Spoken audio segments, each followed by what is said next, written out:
There is a kind of half-assed liberal idea that while colonialism wasn't great, at least Britain gave India the trains. And maybe that's something they should be thankful for. After all, trains are pretty useful, especially in the 7th largest country on Earth. So, colonialism, maybe not all that bad? Unfortunately, Britain also stole $45 trillion from India, all the while exploiting religious divisions between the Hindu and Muslim communities and further turning them against each other. And those beloved railways, they became the sites of mass slaughter while Britain sat back and watched. Empires of Dirt, a show about Europeans getting rich at the expense of everyone else.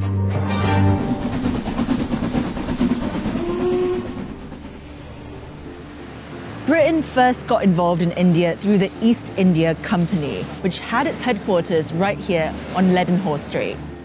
A private company owned by London stockholders, the East India Company grew over the next 300 years to become a quasi-governmental body with its own army and laws responsible for trading spices, cotton, silk and tea all over the world. By 1858, ownership of the East India Company had been transferred to Queen Victoria after the failed Indian Rebellion. Trains were the brainchild of British engineers. The East India Company would use railways to transport exploited resources like cotton and coal more efficiently around India. And it worked. Between 1853 and 1924, a railway network was created to help Britain extract from India relentlessly. And it's not like we gave India the railways either, by the way. We made India pay for them, and we ripped them off in the process. Despite Indian mechanics having their own efficient, cheap designs, Britain made India buy trains from them. Between 1854 and 1947, over 14,000 locomotives were imported from the UK to India. Initially, Indians weren't even allowed to work on the trains. They were staffed entirely by white people, from the board directors to the ticket collectors. The railways made little profit, but British shareholders who invested in its construction made vast returns, guaranteed at the expense of Indian taxpayers who had to pay for it. India's railways were basically like someone burgling your house, building a ramp to wheel all your stuff out, sending you a bill for that ramp, and expecting a round of applause at the end of it. Now that the railways were built, Britain could get down to the task at hand, squeezing India for every last ounce of profit. They were really good at it. In the 1600s, when the East India Company was established, Britain accounted for less than 2% of the world's GDP, while India accounted for almost a quarter of it. By the 18th century, Britain had become one of the most powerful empires in the world, while the prosperity of the Mughal Empire was fading fast.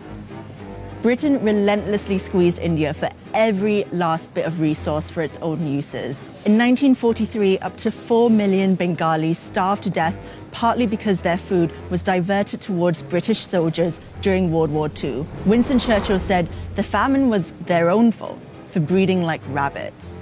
After it was no longer profitable to remain in India, and after receiving huge pressure from the Indian independence movement, the British finally left in 1947.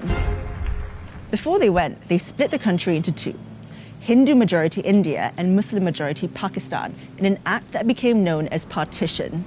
But in their haste to get out of the country, British diplomats arranged a shoddy partition agreement that ignored the fact there would be interreligious conflict. Cyril Radcliffe, the British lawyer assigned to draw the borders of Pakistan and India, was given 40 days to do it. After partition, millions of Muslims trekked to Pakistan and what is now known as Bangladesh, while Indians and Sikhs headed the other way. Violence between Pakistan and India ensued. Within a year of the British leaving, 15 million people were displaced, and between 1 and 2 million people were dead. Trains became the sites for mass murder during the migration. Trains filled with refugees crossing the border on each side were stopped, and everyone on board was murdered. Women were captured and raped. Carriages were set on fire with petrol, with people still inside. The only ones spared were the drivers, so they could transport their trains full of dead bodies to the final destination. The British knew about the train massacres, but they'd already washed their hands clean of India. Prime Minister Clement Attlee, writing to Lord Mountbatten, the last Viceroy of India in 1947, said, "Keep India united if you can. If not, save something from the wreck. In any case, get Britain out." Despite all this, the 4 million starved to death, the careless partition, the $45 trillion they stole from the Indian people, many don't think that the British did anything wrong in India. A YouGov poll in 2014 found that 59% of respondents thought the British Empire was something to be proud of, and only 19% were ashamed of its misdeeds. Trains, cricket, empire. What could possibly be wrong with that?